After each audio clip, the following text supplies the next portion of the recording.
The 30th annual Alaska Native Art Auction, celebrating Indigenous artists and voices, takes place Saturday, March 21st at the Hotel Captain Cook in Anchorage. Information available at knba.org. The Alaska Native Art Auction Gala is March 21st, 2026 in Anchorage, Alaska. Donate artwork by February 27th, 2026 and be eligible to win $500. Help sustain Indigenous-led media, including National Native News. Donor forms and details are found at knba.org.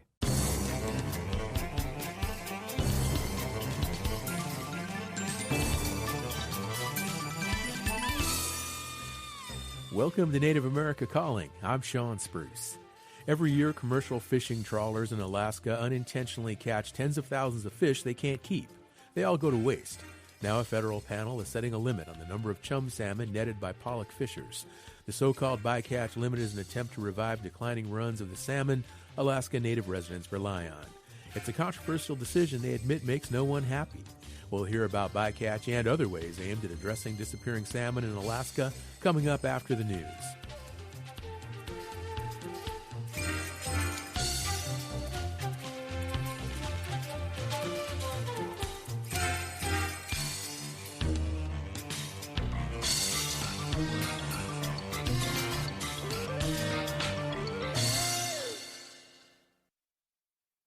This is National Native News. I'm Antonia Gonzalez.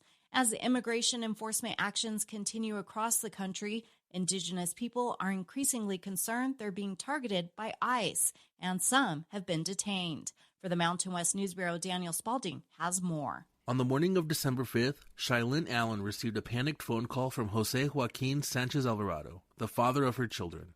Alvarado was driving from his home in Meridian, Idaho, to pick up their 10-year-old son to take him to school. Suddenly, he was surrounded by police. He called me from inside the car and I think they're taking me. And he was just like, I'm pretty sure they're detaining me. Allen is a member of the Shoshone Paiute tribe in Idaho and Nevada.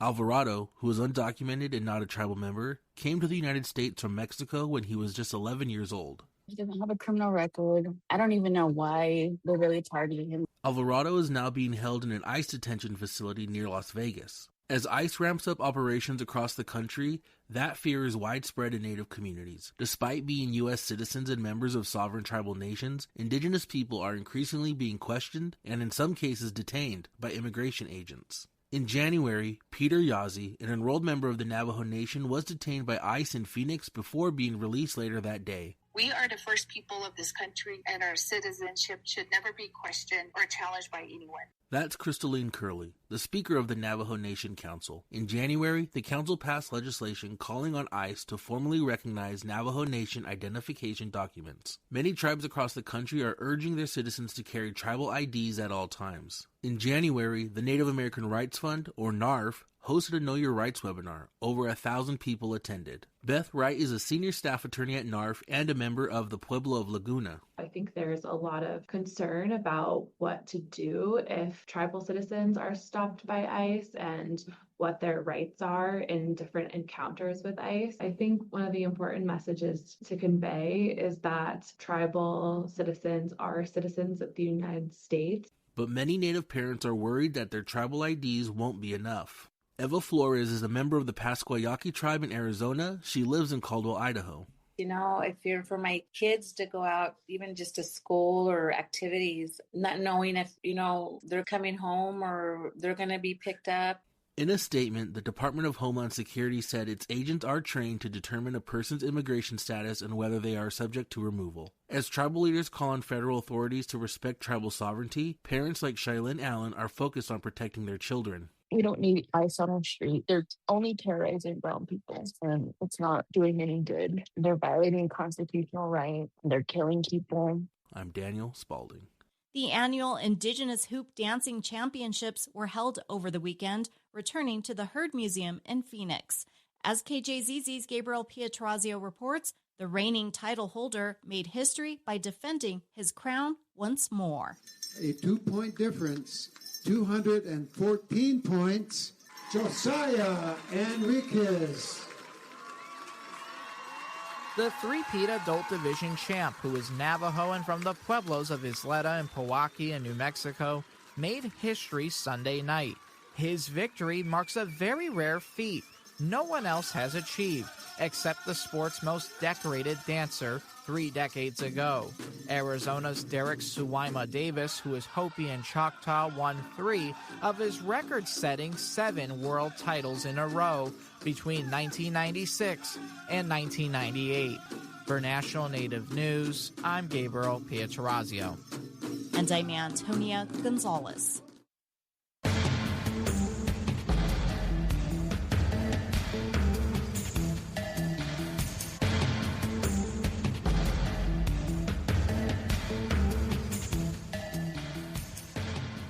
National Native News is produced by Kawanak Broadcast Corporation with funding by the Corporation for Public Broadcasting. Support by the American Indian College Fund, providing millions of dollars of scholarships to Native students every year. Applications are accepted through May 31st at collegefund.org or by phone at 800-766-FUND. Hear that? Tribal college faculty do so much, one can't say it all here. Nothing but respect. Visit mostthoroughdescription.com. The American Indian College Fund supports this program.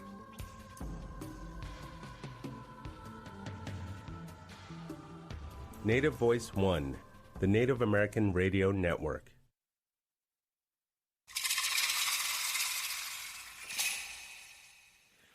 This is Native America Calling. I'm Sean Spruce. After years of pressure from Alaska Native subsistence salmon fishing advocates, a federal panel has established new restrictions for commercial trawlers on what's known as bycatch. The term refers to the number of fish that are inadvertently caught and wasted in trawling nets. The new restriction pertains specifically to how much chum salmon boats fishing for pollock are allowed to waste. Chum and many other salmon runs in parts of Alaska are declining, leading to an increase in bans on commercial and subsistence fishing. Commercial pollock representatives say the new bycatch restrictions will put many fishers out of business. Today on our show, we'll get perspectives from Alaska Native subsistence harvesters on how the issue of bycatch is currently being addressed. And listeners, as always, you can join us with comments or questions. Just call 1-800-996-2848.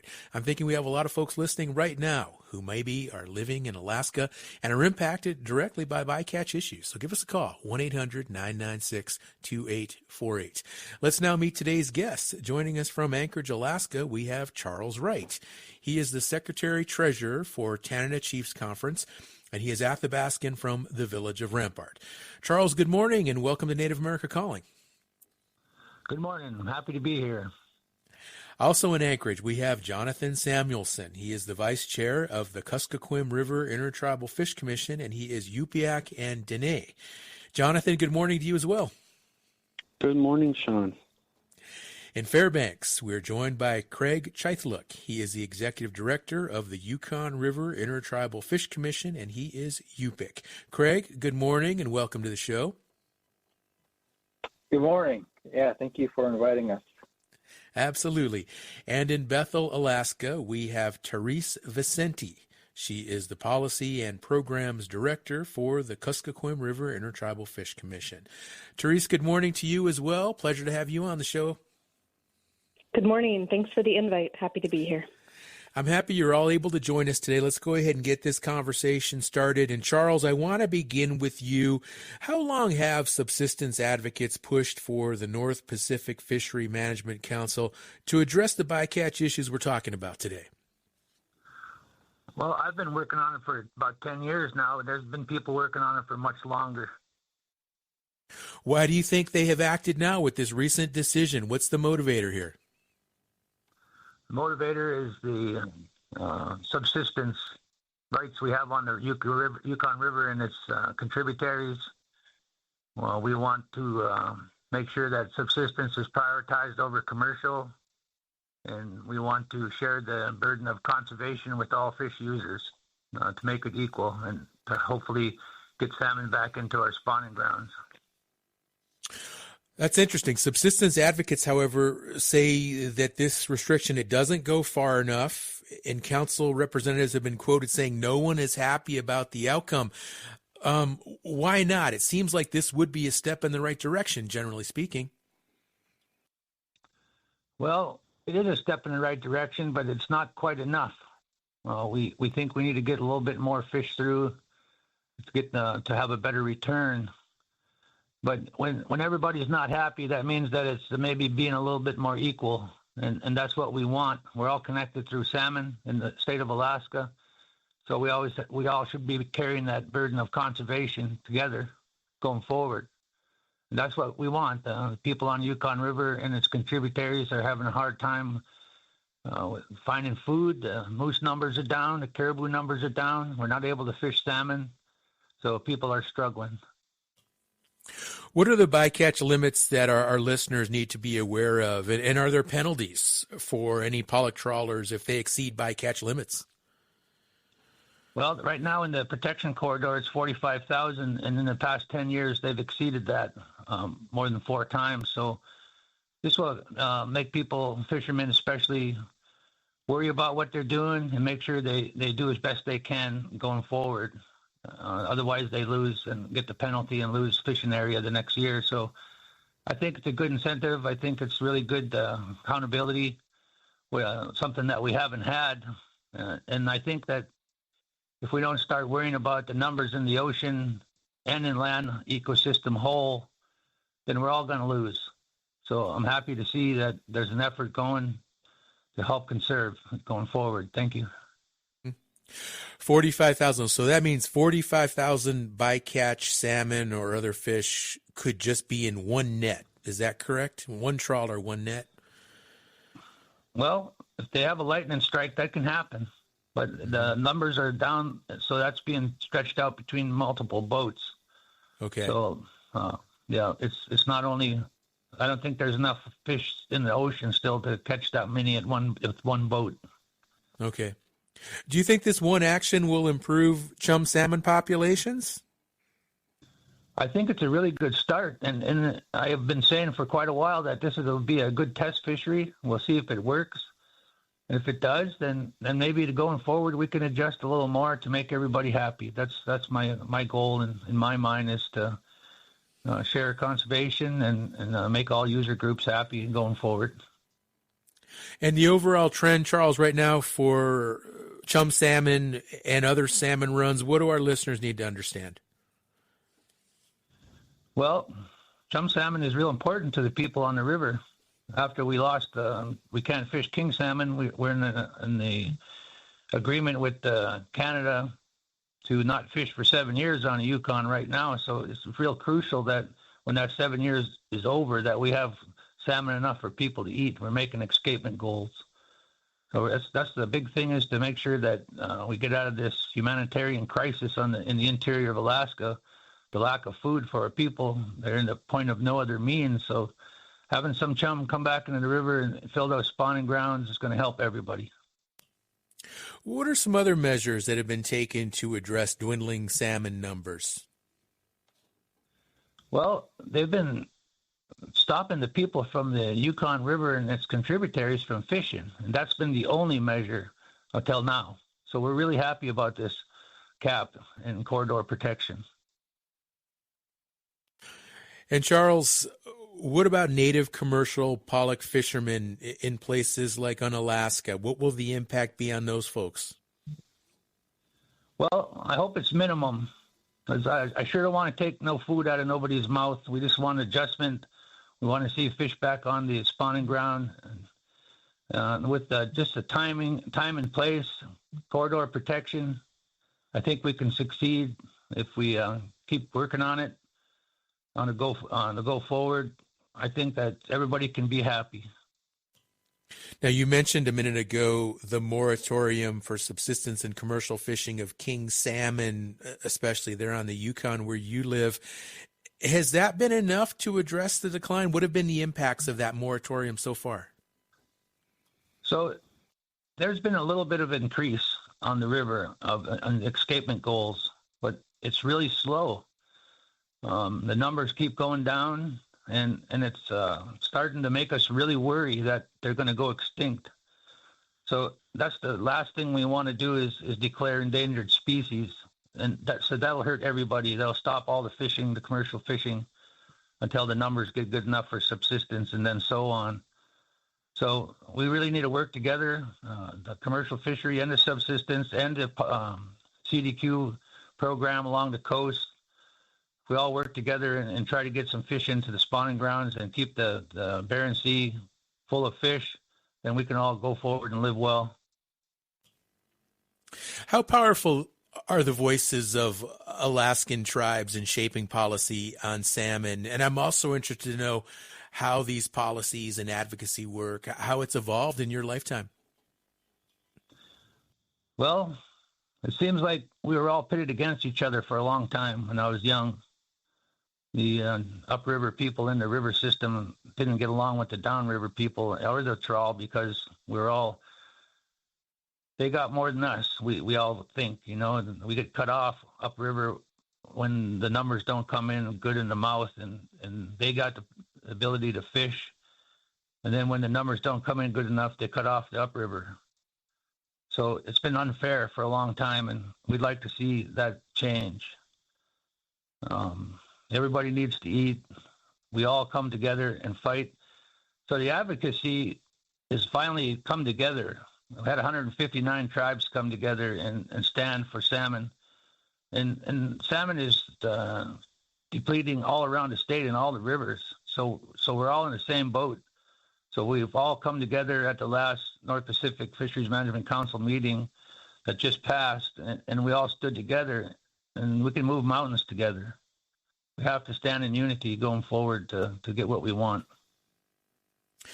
We're speaking right now with Charles Wright, Secretary-Treasurer for Canada Chiefs Conference, and we are learning about new restrictions for commercial trawlers on bycatch, specifically with regard to chum salmon.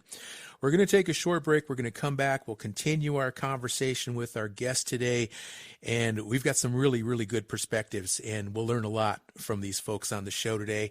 And, of course, the phone lines are open for any listeners who would like to join us as well. I know there are people listening to the show right now who are subsistence fishers, and perhaps you rely on salmon in your community, and you have thoughts with regard to these restrictions on bycatch, and you can add to our conversation. What are you waiting for? You can just pick up that phone, and you have this platform here, and you can share your viewpoints. 1-800-996-2848. That number again is 1-800-996-2848. And for those of you who don't feel like picking up the phone and calling us, you can pick up your phone and you can open your Facebook or your Instagram app, and you can connect with us that way as well, because we have accounts on those platforms, and you can share your comments. You can post, like as well with regard to this show, or you can just go to our website, nativeamericacalling.com, and you can comment on that platform as well. So whatever you do, just engage with us. We want to hear from some community members and how these issues impact you, your family, your community, your lifestyle. So again, that number to call, 1-800-996-2848. Stay with us. We'll be right back.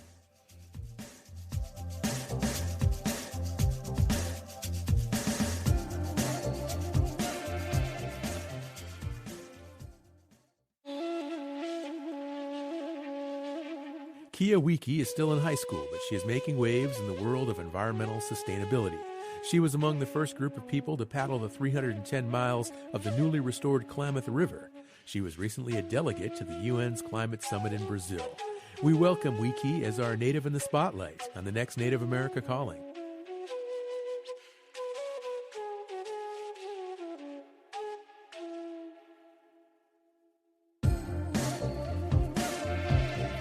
Support from Davis Keelan Law Firm, a New Mexico firm standing with Native families suffering catastrophic loss. When tragedy strikes Indian country, we fight to restore stability, dignity, and justice. Bringing a voice to Native families and communities for 20 years. More information, daviskeelan.com.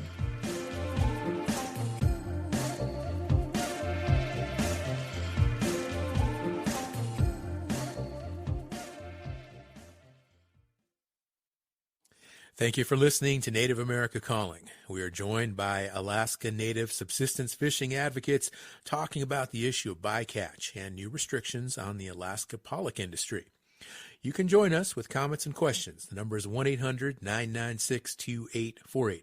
And we have our first caller on the line right now. This is Martha up in Anchorage, Alaska, who is listening to the show on KNBA Radio. Good morning, Martha. What's your comment? Good morning. I'm happy about the topic. I canoed down the Yukon with a few people in 2000, sections of the Yukon. Even then, the river was hurting, and the people were hurting. Fish camps were closed. It was a sad situation, and I'm wondering, when are we going to start calling the people who are fixed in place in villages? They've been in these areas for thousands of years. When are we going to start calling them endangered species? We have four-legged animals. They can walk away, most of them. We have fish. They can swim away. They can swim north. We have birds. They can fly away. But what about the humans? I really feel for the people along the Yukon and along the coast, the Bethel, the Kuskokwim River. So these are the homelands for thousands of people for thousands of years. But we're just a little corner of America. And we are few in number, but we are the canary in the coal mine. So I wonder, when are we going to start standing for our people and marching for the people, and not just for the salmon? But because the salmon in and of themselves, the value is for us is that we eat them, that we thrive on them. So they're the centerpiece of some of our cultures. For other people, whaling is the centerpiece. For so many thousands of people, they live. This is our DNA. We're made of reindeer, caribou, whale, salmon. That's our DNA. That's what we crave. Yeah, Martha, the way you express yourself, so eloquent, poetic, really, the way you describe it. And again, it all reflects back to the people, to us as relatives, human beings. Really good insights. Good caller. Let's get some more going. More calls. 1-800-99-NATIVE. And in the meantime, let's talk with Jonathan Samuelson. He is vice chair of the Kuskokwim River Intertribal Fish Commission. And Jonathan, going back to these declining salmon runs, is bycatch the main cause here in Alaska, or are there other factors we need to be talking about? Yeah. Good morning again, Sean. I think there are several, like any crises that our people face, there are always more than one contributing factors to the big picture of it all. We do live in a changing world. The climate, people talk about the climate is changing. I think the climate has already changed. We've already crossed several lines in that regard. Waters are warming. People are changing, and bycatch definitely is clearly a contributing factor to the decline of returns on our river systems and getting fish back into the spawning grounds. And more so, it's the practice of trawling is just non-sustainable and is really taking its toll on the ocean as an ecosystem. So, yeah. Well, Jonathan, in light of these other challenges that you mentioned, specifically the warmer waters and the impacts of climate change, how much effect can these bycatch restrictions really have? How effective will they be in ultimately solving the problem? When I think it's important to describe that, you introduced us as subsistence salmon advocates, but on a much deeper level, we're salmon people. Our existence and our identities are tied to the salmon that are meant to come back to our rivers every summer. So with that understanding, every salmon means something. Every salmon is a relative. There are kinship. And so the newly implemented catch that Charlie talked about a little while ago of 45,000 Western Alaska chum salmon, when I read that, it means the justification of wasting 45,000 fish that right now are not getting to the spawning grounds. So because of our value system, we're thankful for this very small step in maybe the right direction. I don't think it's going to be enough to save our salmon runs. I think it's almost status quo. You'll have heard people even on the council say that. Like, these are practices that are currently in place under sort of social regulation, but I have hope because I've been raised to have hope, but I'm also hesitant to think that this small cap or large cap rather is going to be the saving grace. Jonathan, when you describe your people as salmon people and you mention that these fish are your relatives, it really makes me think about this on a more deep level. And hearing, okay, 45,000 fish bycatch, right?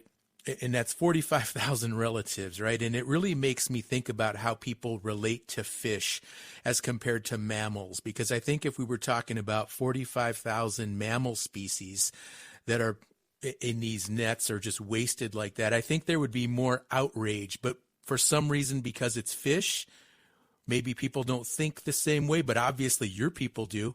You look at those fish just like a brother or sister. It's cultural for you, isn't it? Yeah, and I think the caller who was on just before this, hit it right on the head. These are our relatives. These are part of our family. We miss our fish, and our fish miss us when they don't get to come back home. And for us that grow up on the river, I was born and raised on the Kuskokwim River, and that's where I serve my people still. But, our first taste is of dried salmon. When we teethe on strips from the smokehouse. And it's just embedded into our very, very identity that we are cohabitants of this place with these non-human relatives, right? And if you think about 45,000 people, right, that's absurd and unheard of and would never be tolerated. Jonathan, you've testified before the U.S. Senate Committee on Indian Affairs. You've spoken with elected state leaders. What's your message on subsistence fishing, and how well is it being heard when you work with state and federal governments? It's really hard to tell how well things are being heard until there's action, meaningful action and change in policy. My message is always, my people would not exist without salmon. Salmon are our pathway to wellness and thrivability, but in order to get there, we have to be able to practice our way of life. And when we're unable to do that, we are unwell. And it shows up in the social ills of, substance abuse, addiction, suicide, things like that. And that's always my message, because that's how deeply we feel about this.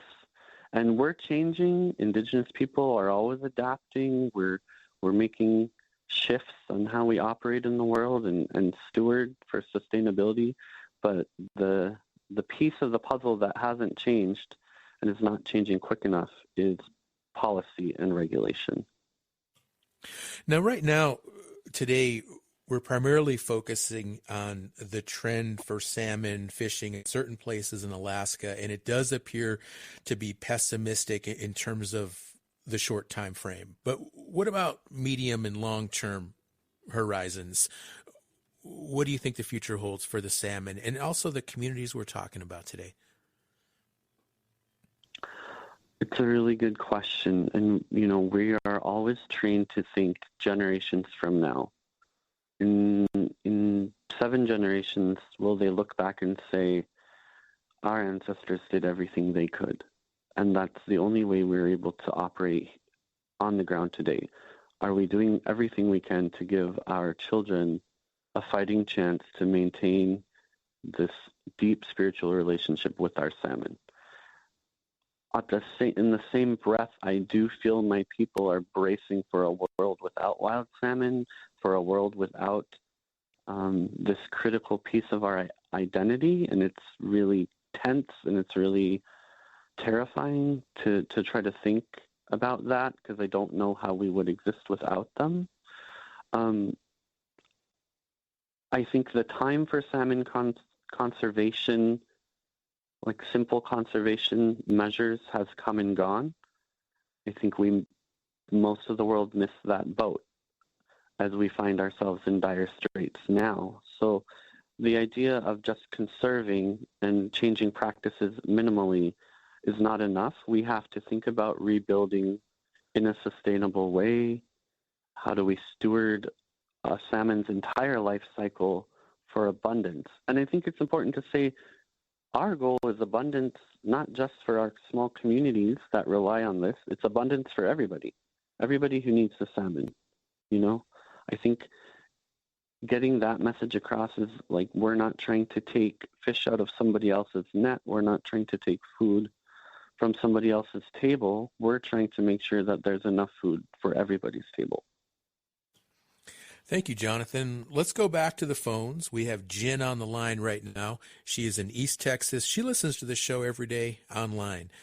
Hi, Jen. How are you doing today? What's your comment? Hi, Sean, and I deeply appreciate you taking my call because I live in Texas. I've lived in a large city where I could get salmon. And I'm with Martha because I relate to Martha, the salmon people, and the salmon. I actually need salmon in my diet because of part of my DNA, is in the blood crises for diabetes and so forth. And I deeply appreciate and I'm grateful to the actual salmon as I'm eating it. I've taught my children to be grateful to the animal, to the farmer.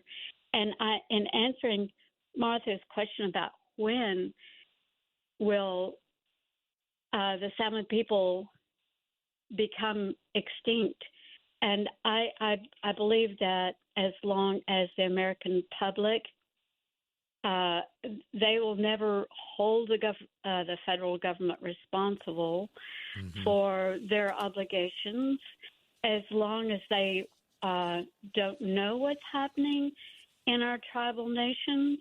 Most of them don't feel it's just sad because I run into it every day. Most people don't even feel it's necessary to continue supporting our American Indian relatives because people are outside of Indian country are kept in the dark because you don't see this issue on corporate TV. If they weren't listening to Native America Calling, they wouldn't know these issues. So to save our country, our people, our salmon, our sustainable living, we need to have more in the public know what's going on. And thank you. Right. Thank you, Jen, and I really appreciate that you support our platform and you recognize that we are a platform to discuss issues like this that don't always get covered in mainstream media. Let's go to Craig Chythluk now, who is in Fairbanks, Alaska. He is the executive director of the Yukon River Intertribal Fish Commission. And Craig, we need to look at the other side of this issue. You're from Bristol Bay, where commercial fishing is a main economic driver. And pollock fishers have testified that this chum salmon cap, it could put them out of business. How do you think the cap will impact the industry and communities that depend on it? Yeah, thank you for the question. I have been a commercial fisherman my entire life, based out of Dillingham in the Bristol Bay area, doing a lot of salmon subsistence and salmon commercial fishing work in that neck of the woods. I really agree with all of the comments that were already made. The relationality, the unique and special relationship that we have with the place and with salmon. I think that focus needs to be prioritized. How I view and think that this potentially could impact the pollock industry, I'm not super familiar with the day-to-day operations, but what I do recognize and what's stated in the analysis and just being in the industry for a long time is I have options as a commercial fisherman. If it's not working out in Bristol Bay, there's other opportunities, other industries. So yeah, I think really what we've been talking about is just two forms of currency. One where we're really prioritizing the abilities for knowledge exchange, to live our traditional ways of life, to be who we are as people, and then another opportunity is kind of focusing in on that bottom line. So I can't speak necessarily for the pollock fleet, but I, as a fisher person out of Bristol Bay, I have opportunities, and if it's not working out in one short part of the season, then I can move someplace else. Thanks, Craig. We're going to take a short break. We'll come back. But I do want to let our listeners know that we reached out to the Koalagen tribal leadership, who have been supporters of the pollock industry. They did not respond to our request as of showtime. We also invited the Alaska Pollock Fishery Alliance, a coalition of pollock industry leaders. No one from the alliance was able to appear today on this show either, but they did provide a comment. I'm going to read it now. The council's decision reflects the seriousness of the challenges facing Western Alaska chum salmon and the complexity of managing a dynamic fishery. The pollock industry respects the council process and remains committed to working within this new framework while continuing to invest in science-based real-time avoidance tools that have already delivered meaningful reductions in Western Alaska chum bycatch. The full statement is available on our website at nativeamericacalling.com, so check it out. Also, if you would like to join the conversation, we still have the phone lines open, and there is plenty of time to join us. Get your calls in. Share your insights. 1-800-996-2848. We'll talk more with Craig and our other guests. Stay with us.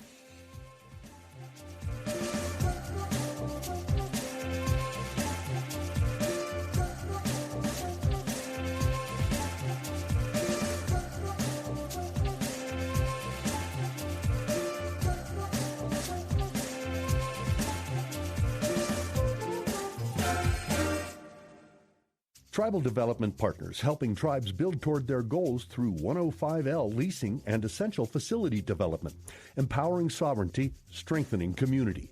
More at tribaldevpartners.com, proud supporters of this show. Kaufman & Associates has over 35 years of experience serving Indian country, supporting growth, transformation, and sustainability of tribal programs. More at kaufmaninc.com, KAUFFMANINC.com. You're listening to Native America Calling. Still plenty of time for listeners to join this discussion on Alaska salmon bycatch policy. The number to call, 1-800-99-NATIVE. We're speaking right now with Craig Chythluk. He is the Executive Director of the Yukon River Intertribal Fish Commission. And Craig, before the break, you did share that you're not extremely familiar with the pollock industry and the methods and techniques with which they fish. But I am just curious to know, what do you think the commercial fishing industry could do, generally speaking, to better avoid unintentionally catching so many salmon? Yeah, no, thank you for the question. We heard Charlie talking a little earlier about the need to bear the burden of conservation equitably across all users. So we've got, I don't even know how many dozens of stock of concern designations for salmon. So that all that means is that across the state of Alaska, in dozens and dozens of tributaries, we're not meeting those minimum escapements. And that's impacting all users in state waters. So thinking about personal use, subsistence, commercial, sport. What I believe the consistent requests from our tribes and tribal advocates, and to answer the question directly, is to conserve, to catch less. Our traditional knowledge has always taught us to only take what we need, and one of our biggest standards and metrics of success amongst all of our tribes that I have observed is how meaningful sharing is and how powerful a conservation and just cultural and relationship building tool that has been and has sustained our relationship with the salmon and everything else for a very long time. Craig, how big an issue do you think this will play in upcoming elections, specifically with Alaska Native voters later this year? Yeah, thank you. This is a very, very important question. So for listeners here in Alaska and across Indian country, our Alaskan governor appoints 6 of the 11 voting members at the federal body at the North Pacific Fisheries Management Council that sets allocations, that sets bycatch limits, that put into regulation any of the issues and concerns brought up by the public. And also at the statewide level, there's the Alaska Department of Fish and Game Board of Fisheries. They set all of the regulations, catch limits, changing the management plans within state waters, and our governor appoints all 7 of those voting members. So it's critically important. This upcoming election, all of our elections really, our Alaska Natives here in the state make up more than 20% of the population, and it's really important that representation, those thoughts, those feelings, our concerns are reflected in the decision making at every table with our elected officials and our governor. So it couldn't be any more of a priority this upcoming year. All right, thank you, Craig. Let's bring Therese Vicente into our conversation now. She is in Bethel, Alaska, and the Policy and Programs Director for the Kuskokwim River Intertribal Fish Commission. And Therese, the commercial fishing industry cites data that indicates bycatch isn't the main problem with dwindling numbers of salmon. They also contend that pollock trawlers have the lowest bycatch numbers compared to other types of commercial fishing. Hearing that information, is this chum salmon bycatch rule off base? What's your thought? Well, thanks for the question. And I think what we first need to talk about, and I think what my colleagues and friends on this call, what they've just discussed is, bycatch is only one of many factors that are affecting salmon in Alaska and affecting salmon returns and people's ability to practice their traditional relationships and stewardship of salmon. There's certainly climate impacts and ecological factors that are affecting salmon declines, but what is within the control of fishery managers, including the North Pacific Fishery Management Council, is the fishery impacts to salmon. So bycatch of chum salmon has been going on without restriction or limit for decades. And in fact, we only have data going back to 1991, but there's been trawl activities in the Bering Sea that undoubtedly have been catching salmon and other traditional foods as bycatch well before that. So something that we need to think about is, how these cumulative removals across time, across space, how they've added up to remove potential spawners, definite relatives from the ecosystem, and what this has done to salmon populations. So I think that's a really important point that needs to be considered, and that's why this action, like Charlie said, it's a step in the right direction, but it might be too little and too late. We're seeing chum salmon in particular, at the lowest of lows that we have on record, and now we have some sort of limit, but it's higher than what we asked for and higher than was what was needed for meaningful reduction of this fishery's impacts on chum salmon. So Go ahead. Go ahead, Therese. I'm sorry. No, I'm wrapping up. Well, one thing I learned while researching for this show, along with our producers, is that apparently a significant portion of these bycatch salmon are actually coming from international waters as opposed to their directly in Alaska. Is that something we need to think about as well with regard to this conversation we're having today, or how does that factor in? Yeah, there's a lot of hatchery salmon in the ocean right now. Everybody knows this. There's a lot of concerns from industry, and these were brought forward, that hatchery releases were set to increase from international hatchery production sites like in Russia and Japan. But I mean, what we're seeing is super lows of Western Alaska chum salmon populations. So the proportion of Western Alaska fish to these hatchery releases is obviously going to be diminished because there's just not the Western Alaska chum salmon in the ocean. And something I think that this action really missed was how many of the chum salmon that are caught as bycatch by the Bering Sea pollock trawl fishery, how many are actually returning to Alaskan and North American waters. When you add up the average genetic stock proportions, it's actually closer to 50% of all the chum salmon would have returned to Western Alaska or Southeast Alaska, or even down in Canada and in Washington in the Puget Sound. And as I understand it, a lot of those fish are produced by Western Washington tribes to restore their treaty fishing rights.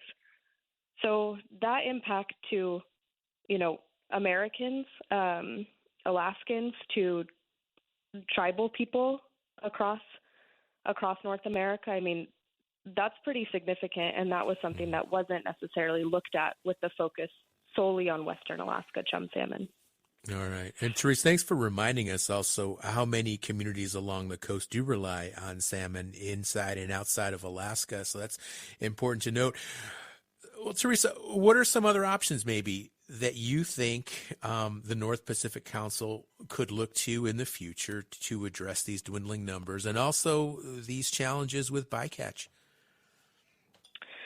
Yeah, that's a great question. And, what I've noticed in the last few years is a desire from the North Pacific Fishery Management Council, and really a lot of managers in Alaska and across the globe, to create more climate resilient fisheries and to embed ecosystem-based fishery management practices into their management decisions. I think that the North Pacific Council is grappling with how best to do this.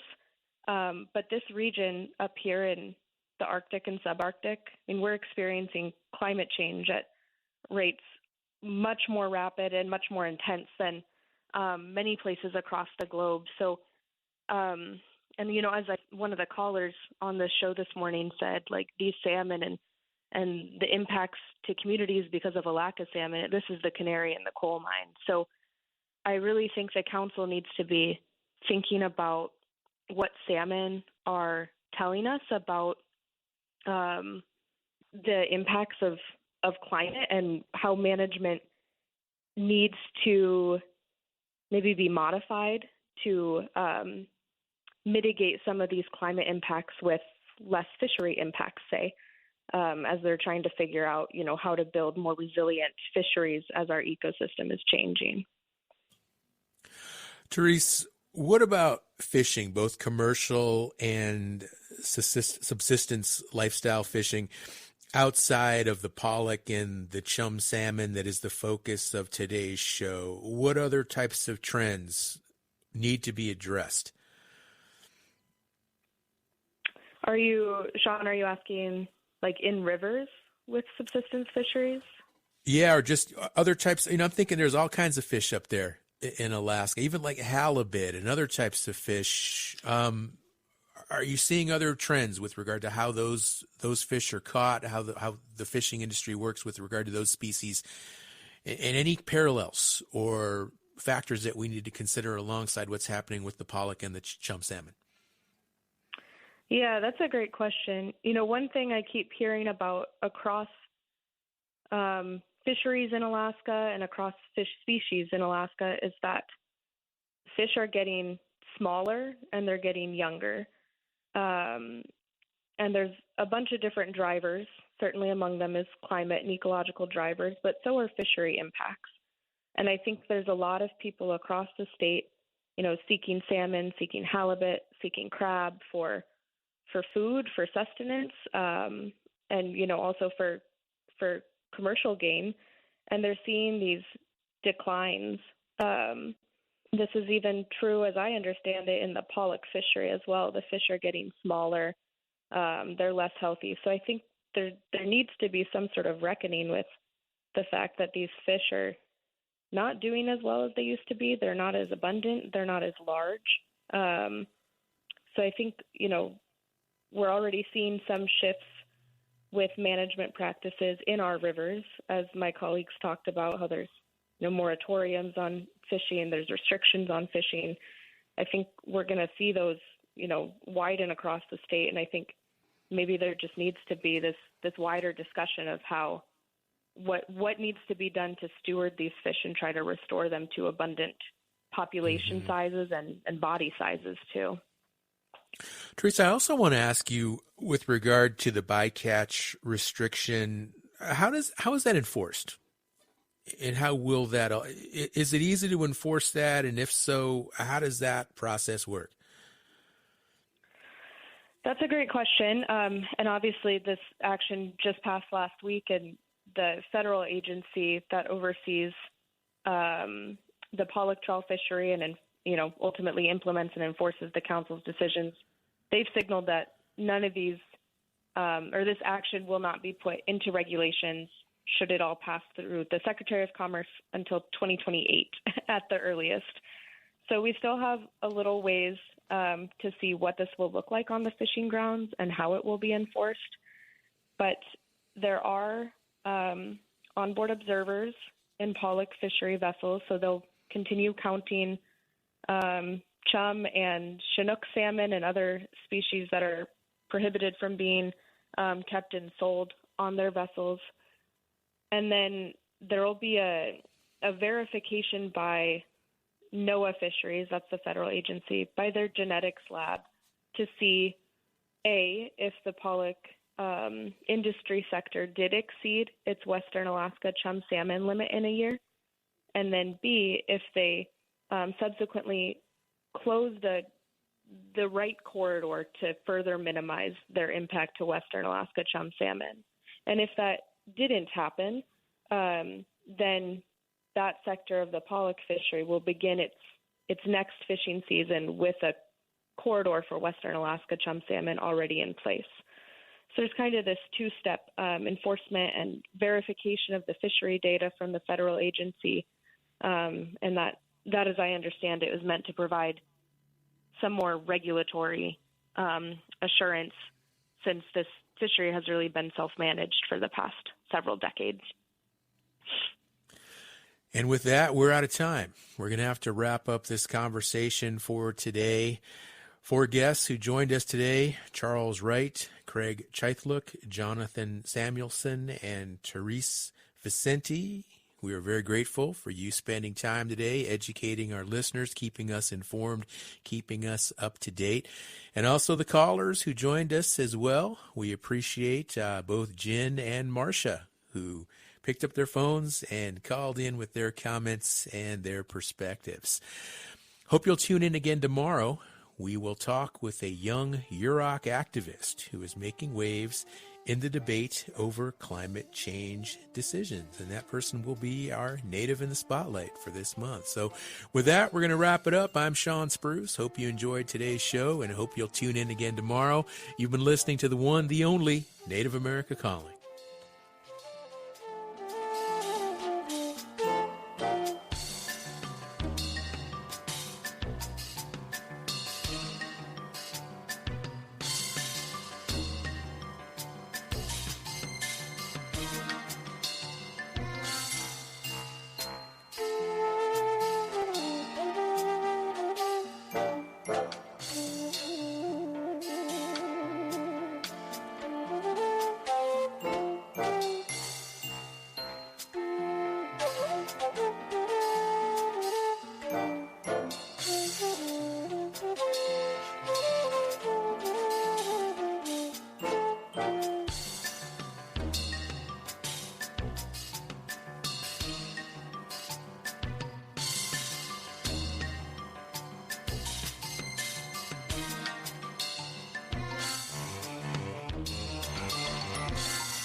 Tribal colleges and universities support their students in countless ways. They say I believe and offer help before it's asked. Hear that?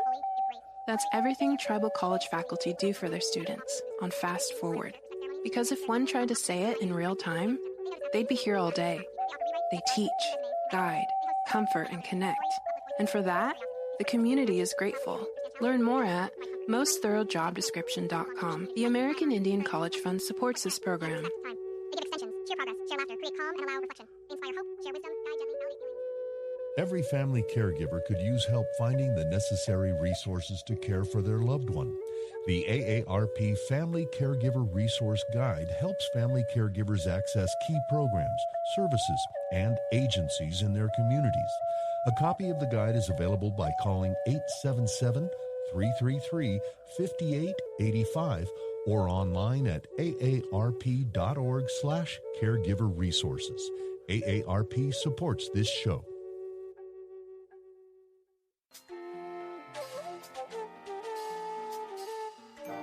Native America Calling is produced in the Annenberg National Native Voice Studios in Albuquerque, New Mexico by Quantic Broadcast Corporation, a native nonprofit media organization. Funding is provided by the Corporation for Public Broadcasting with support from the Public Radio Satellite Service. Music is by Brent Michael Davids. Native Voice One, the Native American Radio Network. The 30th Annual Alaska Native Art Auction, celebrating Indigenous artists and voices, takes place Saturday, March 21st. Corporate sponsorship opportunities are available. Information at kmba.org.